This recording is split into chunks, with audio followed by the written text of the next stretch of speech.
What does it mean for a Master of Divinity degree to be accredited? Hi, I'm Jim Ehrman, Dean at Evangelical Seminary, and this is part of the Ask Jimmy the Dean series. So what's it mean for an MDiv to be accredited? It means a lot. Matter of fact, to do an MDiv degree that's not accredited is probably not a smart way to go. You might want to back it down and do something like a Master's of Arts in Ministry or a Master's of Arts in Religion. Because what happens with an MDiv degree is organizations or church communities, they recognize that it's the high watermark of a degree, and they want to make sure that serious assessments build into these things. So at its very best, what accreditors do is they force us institutions, places like Evangelical Seminary, to be constantly assessing whether or not the degree is meeting the public need. In other words, talking to nonprofit constituencies and boards, talking to denominational or church leaders, looking for, hey, what are the things our graduates need, and then constantly assessing yourself to make sure you're delivering them. So accreditation does mean something. Now there's a lot of accreditors, right? You can even have an institution that creates a self-accrediting agency and just simply accredits itself. You want to keep an eye out for that. And by the way, that's not me taking a shot at the quality of education there. I'll just give you a hint that when you put that on a resume or a CV later,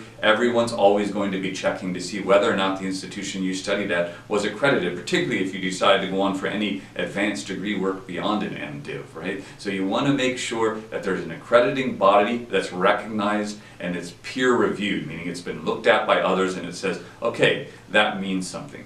So an MDiv program is something that's kept track of by accreditors, and it's usually across 4 areas. Here I wrote some notes. 1 is religious heritage studies, 2 would be culture context studies, spiritual formation, and capacity for public leadership. These are the kind of things that are constantly being checked to make sure that these programs are worthwhile. So accreditation means something when it comes to an MDiv.